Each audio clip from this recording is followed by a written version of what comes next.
What is happening, everyone? It's GBall. Today I have a knife here for you to check out coming in from Ketuo. This is a fairly new release for them. You always get a great package from them: stickers, COA card, and a microfiber cloth. This right here is going to be called the Syndicate, and there's 5 or 6 different versions of it. If this is your first time stopping by here, welcome to GBall Vision. Drop a comment below. Let me know what your EDC is looking like today. This particular Syndicate is going to be coming in the crosscut Ultim. We have a front flipper, rear flipper, studs, and a fuller for the deployment. Almost reminds you of the Griffin series. Nice full-length backspacer, which is exactly what I want to see. Excellent job from Ketuo. And then a milled deep carry titanium clip that is going to be left-hand friendly. That is really nice. That's going to look clean in the pocket.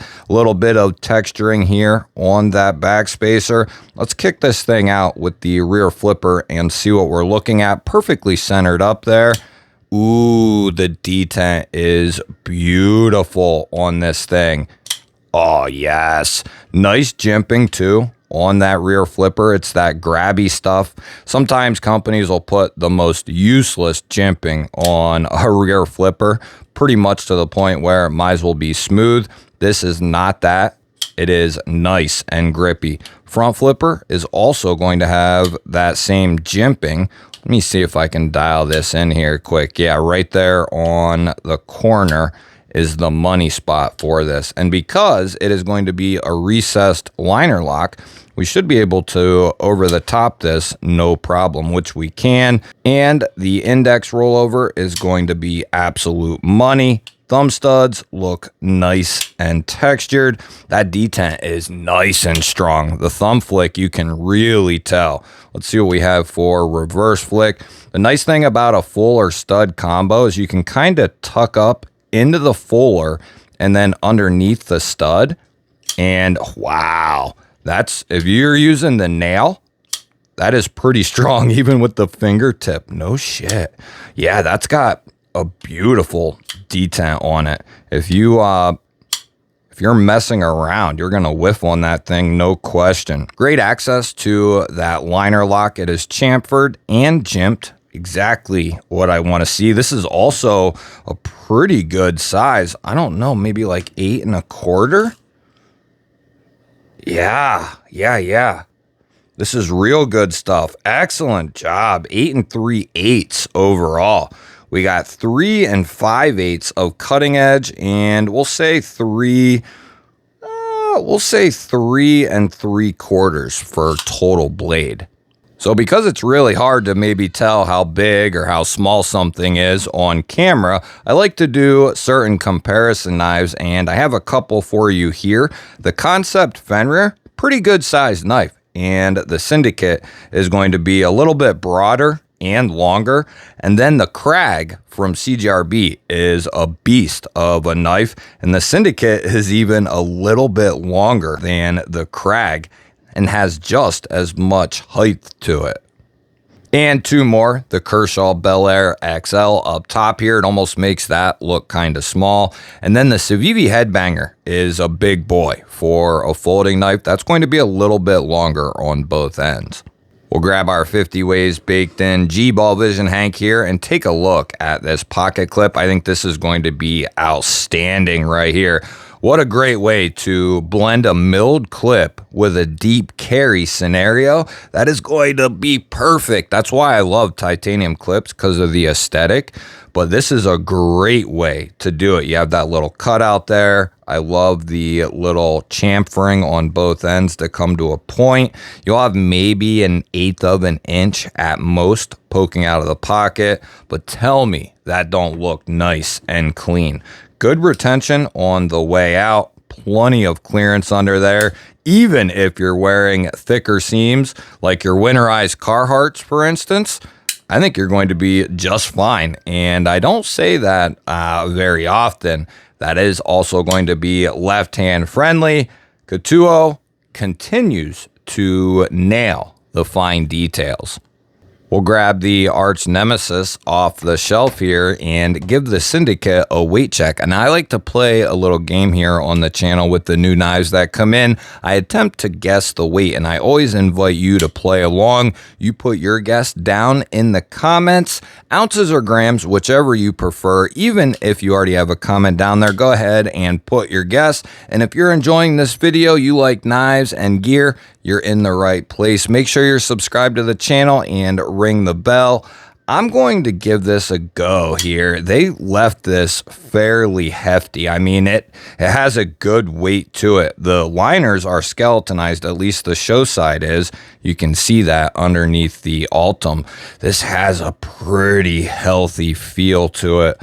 I'm going to say, this is going to be tough. I'm going to say like 4.5. 4. Oh, it's tough. It's tough.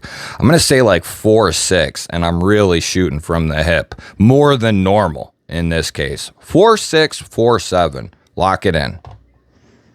Oh! And I was thinking 4.5.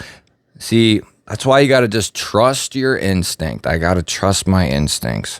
I did. I stuck with it. 128 grams and 4.5 ounces. Got a good weight to it. I would say that's perfect. Not too light and not too heavy. Just enough like you are going to feel you have a good substantial tool in your hands.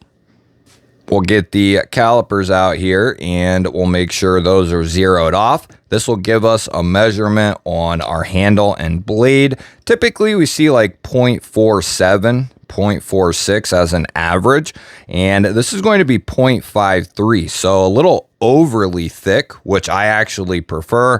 The larger your hand is, the more you prefer a thicker grip in a standard case. You know, you might have times where you call for a thinner knife or lighter weight, but for standard use, right, we have 0.57 and 14.5 millimeters.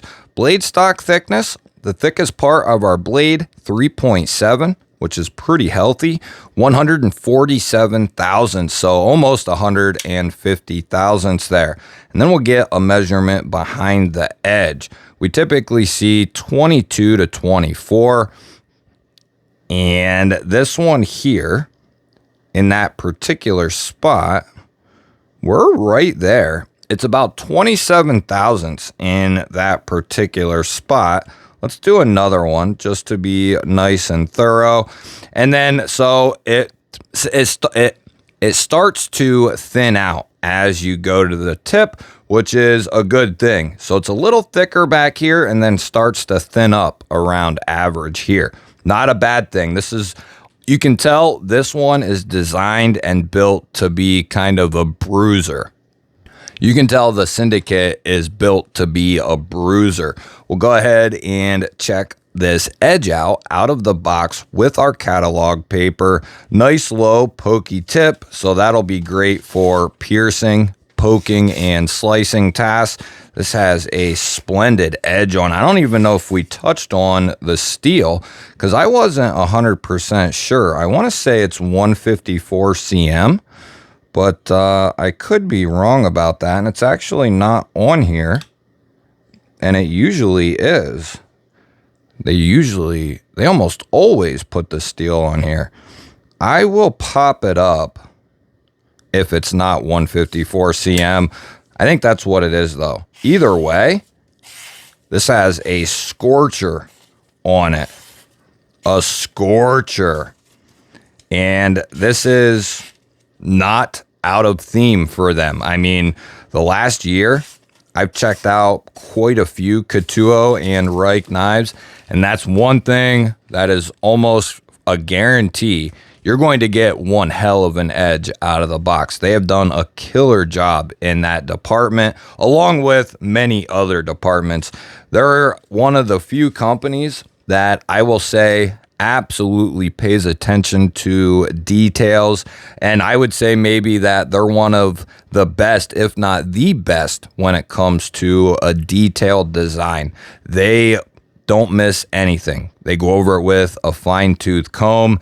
Very rarely do I have a whole lot to critique when it comes to them. This is a clean looking knife. The couple of versions that are out there are going to be a black PEI and then the Ultim PEI like you see here. And then there's going to be a couple different finishes: satin, stonewash, and a polished type finish. So you'll have a couple of options, and then the black wash finish as well. So several different options when it comes to handle and blades. Some of those are out of stock though.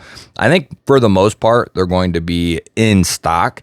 The blade steel is actually going to be M390. I don't know why I thought 154 cm. These are actually going to be coming in M390. And for the liners and the backspacer, that is all titanium.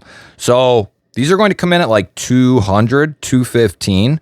And that's your cost right there. All titanium handle with the exception of the Ultim here.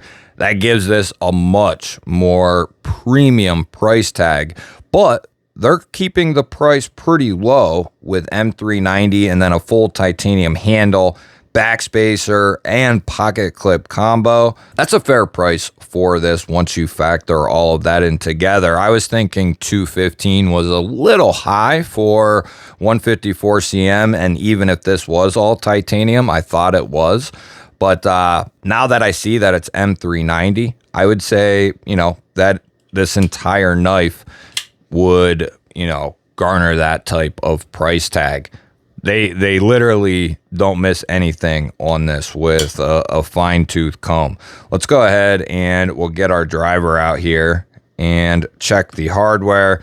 T6 on the body and pocket clip. We do have our filler tab.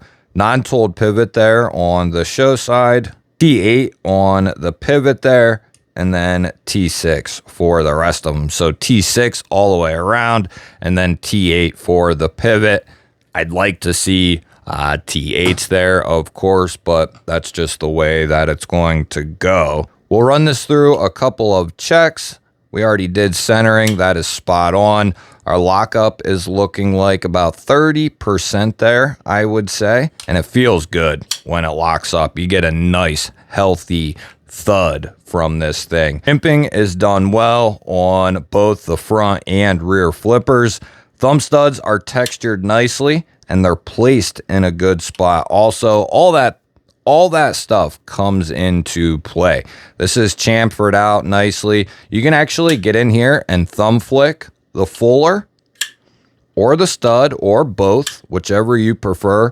And then same on the reverse side. You can use that fuller or the stud. You better have a strong reverse flicking finger though, because that's a stout detent, and it has to be if you want to accompany this rear flipper and make it feel good. It has to be stronger. It's just got to be that way for that to feel good. And because it's strong, it makes the rear and front flipper work really well. A stronger detent is what cures the ailments for those deployments. Early on, you would have companies attempting, a cutout or studs and then front and rear flipper, and it would just feel like mush when you would deploy it with either flipper. It just felt mushy, and it would just kind of lollygag open. They have really come around, these companies, to starting to dial this stuff in perfectly, at least for what I prefer, at least. We'll get the spine whacker out here and we'll give this a couple of shots. We never have any issues with Ketuo or Reich. They do a good job when it comes to QC. We'll start out towards the tip here and just give it a light tap to get going. We're not doing this to see if you can hammer a nail into a tree with the spine of the blade. We're just doing this to make sure we hold the company's feet to the fire. They know at least one person out there is checking all these, and that's my goal. They know that I'm checking them. That's a good thing. So we'll go ahead and finish this up. We're not going to have any trouble out of this guy here. Very good. That is plenty right there. several single taps all up and down the spine here, and then a nice healthy double tap there at the end. Perfectly centered up, nice strong detent. This is a beautiful size. Feels like it's locked up really good. I'm wrenching on that bad boy.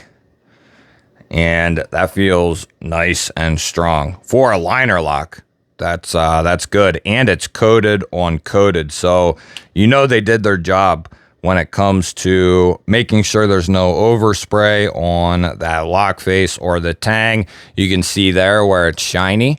That is the lock face surface for your lock, the tang of the blade there. And that needs to be bare metal on bare metal because these coatings are so insanely slippery that they will wreak havoc on those two surfaces meeting up. It's just nothing but trouble, and it's something that has to be paid attention to when you're using these coatings. You'll have to let me know what you think of the Syndicate here. I always look forward to hearing your thoughts. I will have a link or two over to this knife down in the description. Do me a solid and hit that thumbs up button. And if you want to see more dope daily knife and EDC content just like this, make sure you're subscribed here to the channel and ring that bell. I'll pop up a couple of new videos you haven't seen yet. Go check one of them out. Have yourself an awesome day. Thanks for watching. Catch you on the next one.